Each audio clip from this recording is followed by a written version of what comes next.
नमस्कार दोस्तों, SMB connect की स्पॉटलाइट सीरीज में आपका स्वागत है। आज हमारे साथ हैं बिजू सेठ, जो कि बैंक हेल्पलाइन के संस्थापक हैं।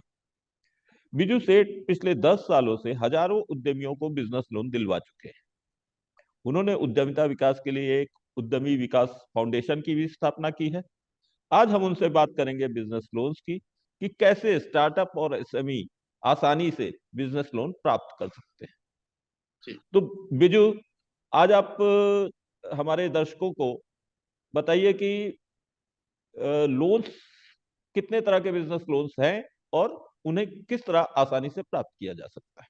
थैंक यू, धन्यवाद। मैं आपके ये जो आपका प्रोग्राम है इसको बहुत बहुत धन्यवाद करना चाहूंगा। और इस टाइप के प्रोग्राम से जो है बहुत सारे स्टार्टअप्स और जो एसएमईज है उनको मदद मिलेगा। स्टार्टअप्स और एसएमईज के लिए कौन कौन से बिजनेस लोन अवेलेबल हैं एंड इनको इजीली कैसे पाया जा सकता है, ये जो है सभी एसएमईज का यही सवाल है आज के डेट में। ठीक है, अगर जी। हम समझे संक्षिप्त में कि बिजनेस लोन होता क्या है, तो बिजनेस लोन जो है जनरली जो है दो प्रकार के बिजनेस लोन होते हैं। ठीक है, जी। जी। एक होता है सिक्योर्ड बिजनेस लोन, जिसमें हम्म। कि आपको कोलेटरल प्रोवाइड करना पड़ता है, यानी हम्म। कि पैसे के एवज में आपको कोई आपका संपत्ति प्रोवाइड करना पड़ता है, जिसको बैंक एज ए सिक्योरिटी मानती है। ठीक है, हम्म। दूसरा टाइप का लोन है जिसमें आपको कोई सिक्योरिटी प्रोवाइड नहीं करनी होती है,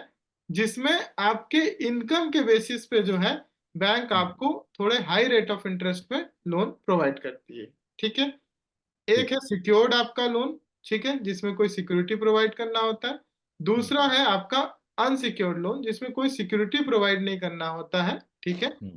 हम्म। सिक्योर्ड लोन में जो रेट ऑफ इंटरेस्ट होता है वो कम होता है, और अनसिक्योर्ड लोन में जो रेट ऑफ इंटरेस्ट होता है वो कंपैरेटिवली थोड़ा सा ज्यादा होता है। ठीक है, ये हो गया दो टाइप का बिजनेस लोन जो कि कॉमनली बैंक, एनबीएफसीज या फिर फिनटेक कंपनीज के जरिए जो है एक व्यापारी, उद्यमी जो है प्राप्त कर सकता है।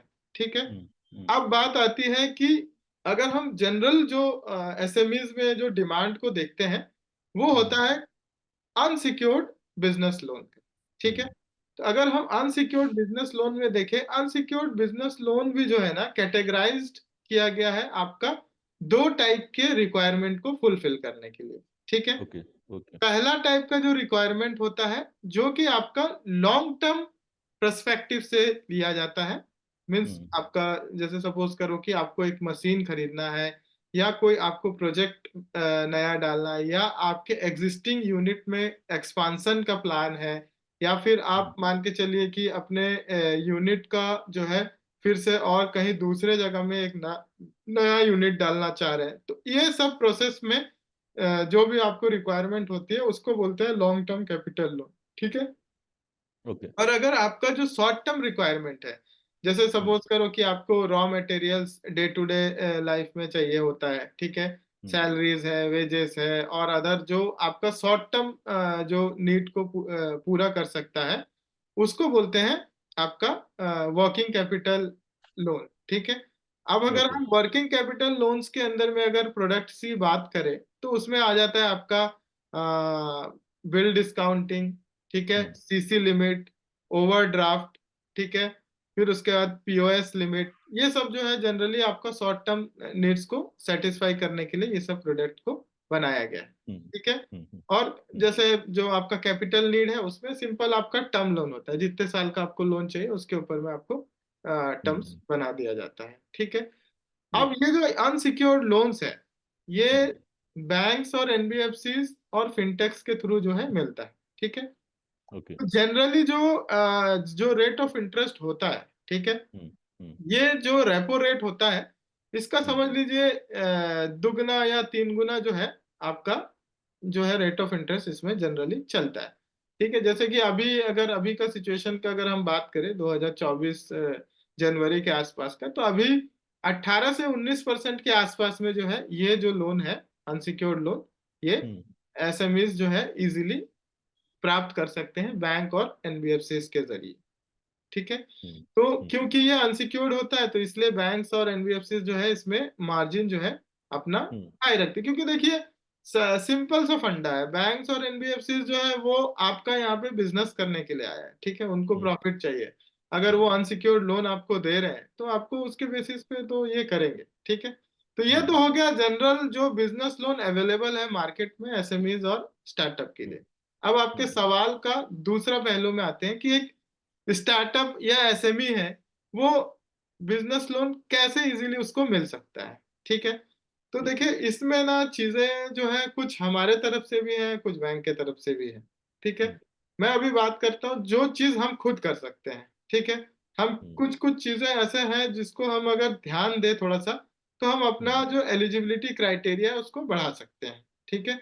जैसे कि ओके। आपका जो एवरेज बैंक बैलेंस है, बैंक में जो आप एवरेज जो आप बैलेंस मेंटेन कर रहे हैं, ठीक है, हम्म, हम्म, उसको आप जो है बैलेंस साइड में बैलेंस हर समय रखे रहिए, जीरो जीरो करके यूज ना करें, हम्म, ठीक है। जब जीरो जीरो करके जब यूज करते हैं तो उस केस में क्या होता है कि बैंक्स को आइडेंटिफाई नहीं कर पाता है कि सामने वाला व्यक्ति जो है वो ईएमआई को टाइमली पटा पाएगा कि नहीं, क्योंकि उसके हम्म, पास बैलेंस तो है नहीं, ठीक है। हम्म, तो हम्म, बैलेंस के बेसिस पे भी जो है फंडिंग प्रोवाइड होती है, उसको बोलते हैं एबीबी प्रोग्राम, ठीक है, एवरेज बैंक बैलेंस प्रोग्राम। इस प्रोग्राम के तहत जो है 7 लाख के आसपास में जो है लोन इजीली मिल जाता है, ठीक है।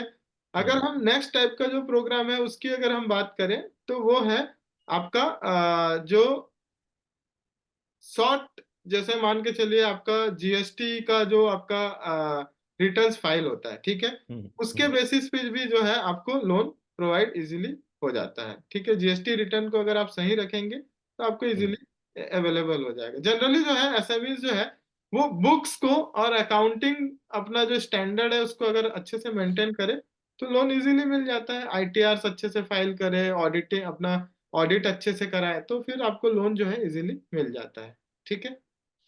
लेकिन एक चीज बताइए, आप तो बहुत सी एसएमईज के साथ डील करते रहे हैं, हजारों एसएमईज के साथ आपने डील किया हम्म। है।